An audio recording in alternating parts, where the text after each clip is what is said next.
Hello and welcome to a Pro Patch breakdown here at LOL Class. Let's take a look at this week's changes. Alright, so Bard got a small buff to his passive. Basically, when you're auto-attacking someone, they'll have a little AoE damage around where they're hitting now, around the target that they're hitting, which is just a very tiny buff to Bard, and he's already a very solid champion. Alright, so Caitlyn got a bunch of bug fixes around like her kit. After her headshot goes off, her next auto-attack was delayed more than it should be. And she's gotten kind of a series of buffs in the past couple patches, so she's looking quite good, honestly. Alright, so Fiddlesticks got a slight buff to his mana cost on his E, but more importantly is the new jungle item that's coming out, Runic Echoes, is way better on him than Runeglaive was, because Runeglaive was just so terrible Fiddlesticks to use. Alright, so they gave some small nerfs to Gangplank, but since they didn't actually affect his ult at all, he's still going to be kind of ridiculous. The fact that his ulti is so powerful, does so much damage in teamfights, and it's global just makes it way too strong, and I wish they would just remove the globalness of it and make it just kind of a pretty far range ulti. They gave some buffs to Kha'Zix. His W, the little explosion radius, is bigger, so he can clear waves easier, stuff like that. That doesn't matter too much, I don't think, but the fact that his jump range on the unevolved jump is 100 longer makes him like a lot safer, like especially if he's played mid. Having extra 100 range on a jump away will be like the difference between surviving a gank and getting killed. Mordekaiser's shield delays a bit slower now. It used to delay 1 second, and now it delays 1.5 seconds, which is actually a very decent buff, since it just lets you like stand around, use your shield more often in lane. And now your W can cast on allied minions, which you're not going to be doing too much, but it's nice to have that option. It makes it better, you know, when you're in a solo situation, since you don't actually have to have a ally around to cast it around. And now his R is changed around quite a bit. So normally Mordekaiser would give 80 to his ghost if he got one, but now he gives 80 based on his bonus attack damage, and he's usually not going to have any bonus attack damage, since he's usually built AP. So that's just kind of a nerf to how much your ghost hits. And lastly, the damage split. It's instead of 50% initially and then 50% over 10 seconds, it's only 25% initially. So it's basically just a pretty big nerf to his ulti, honestly, since it has a lot less burst and just more damage over time. Alright, so Poppy's been coming up in solo queue quite a bit. Like, I see her in jungle quite often. She kind of has a very bad early game, but eventually she just kind of becomes a beast, I guess. She's very weird in how she plays, but if she ever gets like a good ulti in a teamfight, the teamfight's completely won. And on this patch, they're just giving her 30 more HP, and they're making her Q just like work a bit like easier for players. So they're just giving her basically small buffs. And I don't think she really needed them, but I guess Riot really wants her to like come into meta. Alright, so they gave a few small nerfs to Trundle. They made it so his Q can't affect turrets, so he just takes turrets a little bit slower. They nerfed the mana cost on his E, which is the kind of one that supports especially spam. So it just makes their abilities a bit less spammable, especially during laning phase. And they added 30 seconds to his ult at rank 1. Before, it was, you know, one of the shortest cooldown ults for like any support, so it's pretty like usable on cooldown for him, but now it's a bit worse, but it doesn't really affect him too much. Also, the mana cost went up 25 for his ult. So basically, they're just like very small nerfs to Trundle. He's been kind of coming up in popularity in the support role a lot and a little bit in the top lane. So they're just kind of toning him down a little bit. Alright, so for Rumble, they gave one small buff. They made his collision radius smaller just so he can like fit through creeps. He doesn't creep blocked as much anymore. He used to be pretty fat. He used to have that kind of issue. And he gets 50 more range on his Q, its primary ability, which is very significant. And I think is a needed buff for Rumble. So it's nice. They buffed Warlord's Bloodlust, Fervor of Battle, and Deathfire Touch. All three of these kind of master keystones weren't really taken just because everyone really wanted Thunderlord's Decree. So they're buffing Warlords, making it from 15% of the damage dealt healing up to 25% of the damage dealt, and the attack speed goes from 20% to 30%, so it's like a very significant buff to Warlord's Bloodlust, but I kind of feel like the fact that it's really bad in laning phase means that people still will continue not to take it. Now, Fervor of Battle, before at late levels it would do 8 damage a stack, now it does 14 damage a stack, but it only has 8 stacks now instead of 10 stacks, and this is a very, very significant buff to Fervor of Battle, and the fact that it's also quite strong during laning phase means that I think a lot of AD carries will start to move towards this instead of Thunderlords, kind of depending on the AD carry. I think people still will take Thunderlords since that's unchanged. Now lastly, Deathfire Touch got some small buffs, basically just 0.1 AD bonus ratio and 0.05 ability power bonus ratio, and these are just kind of, they're definitely significant buffs to Deathfire Touch, but I don't really know who would be taking it. I feel like someone will, but I'm not really sure. So Storm Raider Surge was something no one really ever took because it's super awkward. It gives you a bunch of move speed when you're bursting someone, but they're giving it very significant buffs. So they're making it so it's easier to get the proc off, gives 5% more move speed, and most notably gives 75% slow resistance when it's on, which is very huge.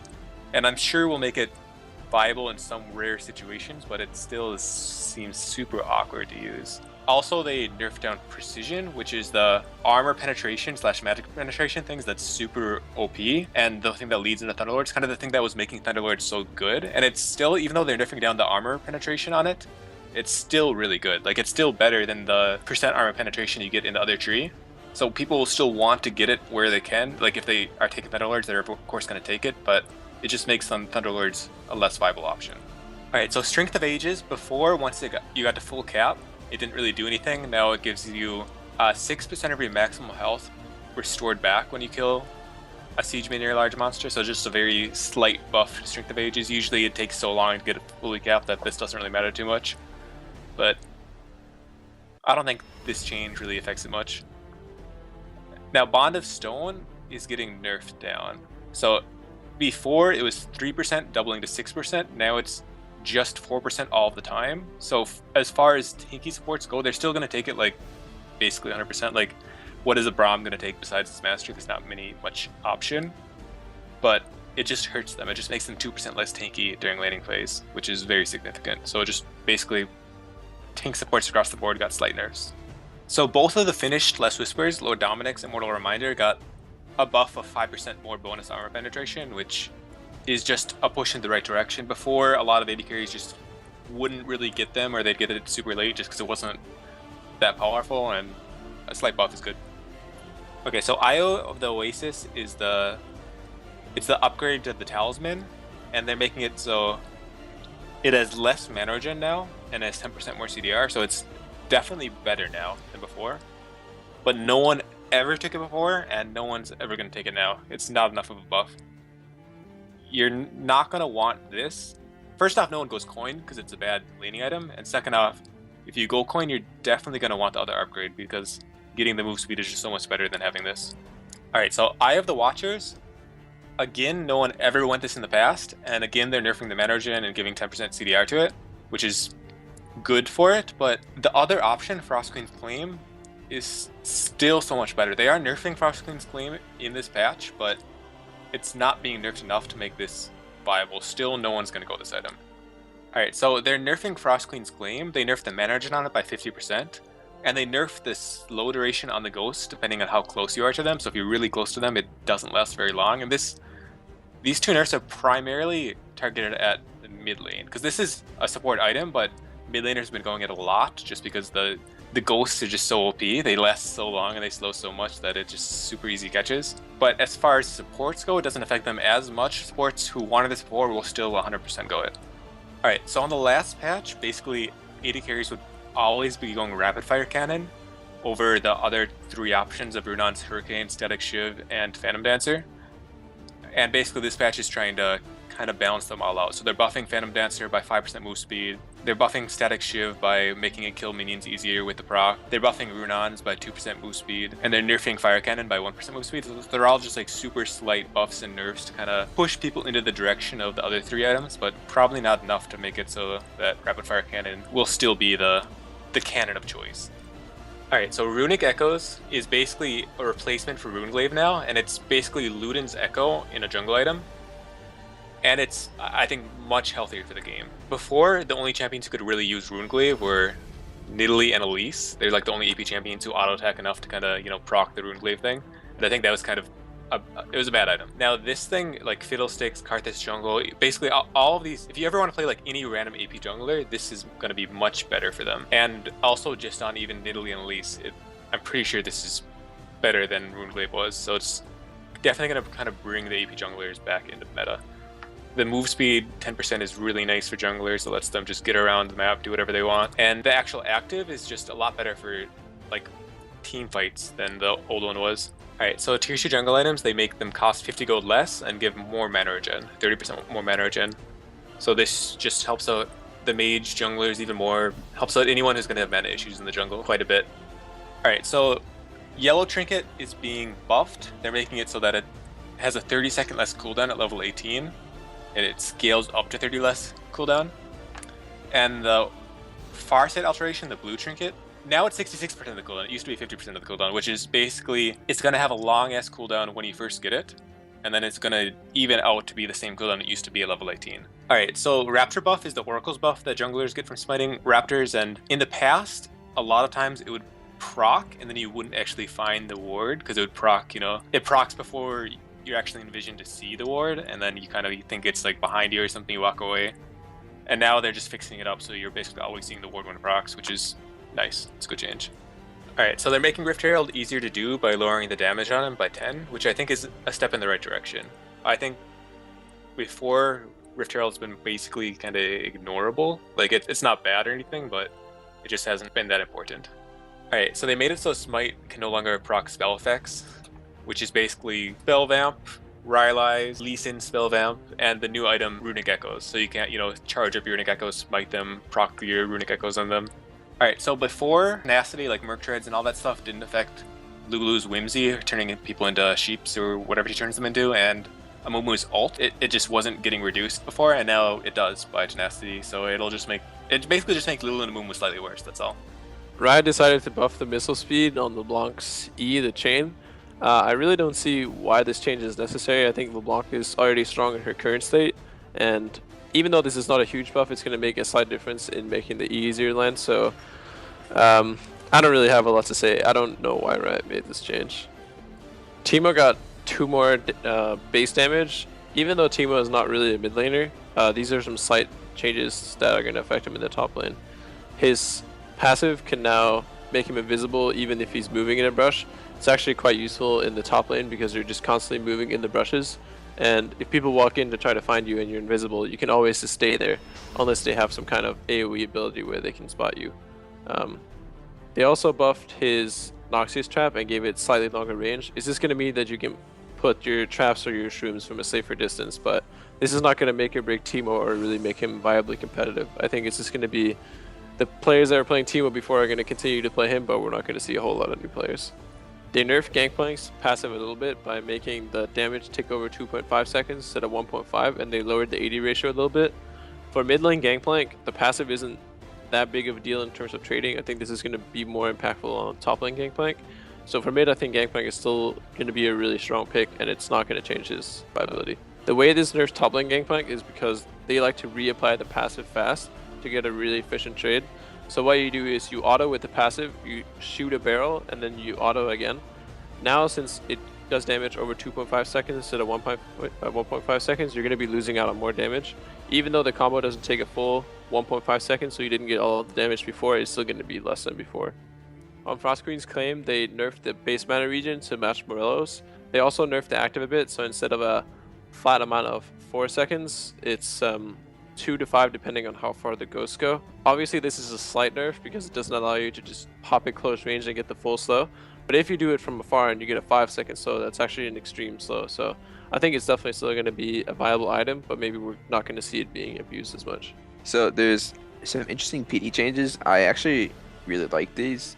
They made it so it actually has flat move speed on the item now instead of only having bonus move speed when you're 500 units of an enemy. So that basically means that you can run around the map just as easily as you can with Rapid Fire, Hurricane, Static Shiv. It's in the same category. Whereas before, if you bought PD, you'd like basically just lose free move speed by not going the other items, and the other items were strong anyways, so it made it even worse to buy PD. But I like the changes. It should be pretty good. I think PD is still in a weird spot though. This definitely helps it.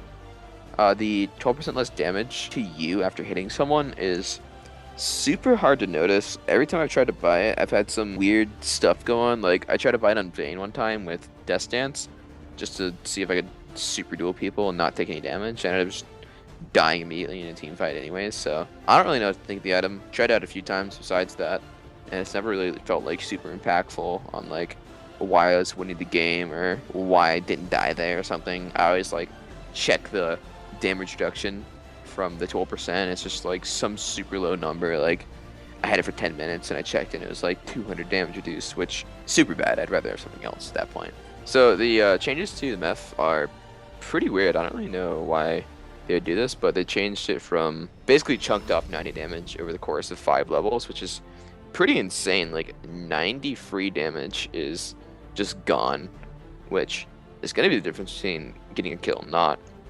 I mean, sometimes they just don't end up standing in the whole thing, so it might not affect all cases, but it's still just less damage overall. I was kind of already like sticking away a bit from MF just because of her lane phase is good, but it's hard to really finish people off, and then her mid game is really weird.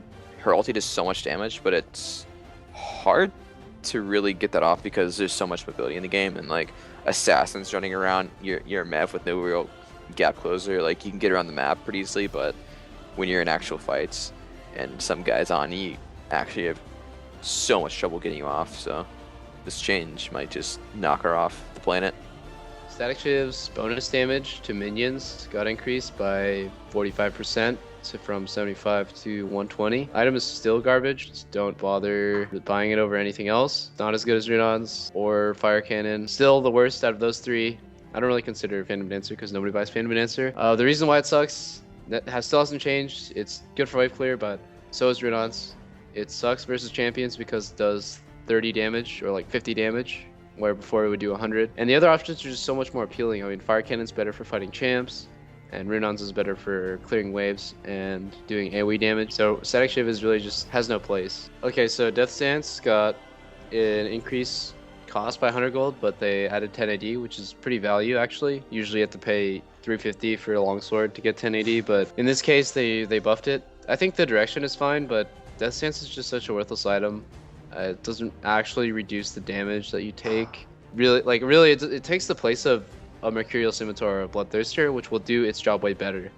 I mean, it doesn't actually stop you from taking damage, so in that way, why would you pick this item over Bloodthirster or Mercurial Scimitar or even a Bork? No competitive ADs by Death Stance, ever. They're changing Kalissa's Rend to not refund mana for killing a single target. Probably aimed at Ballista like Rend reset spamming, where you would just constantly be resetting your Rend cooldown. That was really abusive in lane, and one of the biggest reasons why she's strong in lane. I think maybe she'll have mana problems, maybe not. I don't really see like this is a huge nerf, even though it's really annoying. They did change the mana cost from 40 to 30, so I think overall in trades, Rend will cost 10 more mana. It's still fine. I don't really think it's a huge deal. Alright, so this patch just was basically a bunch of small balance changes. There wasn't really anything that was too significant. All of the changes seem like they're going in the right direction on this. Usually there's some things that I'll kind of disagree with, but this just seems a fairly safe patch that's going in the right direction. Nothing too like super impactful or too interesting, but a good patch.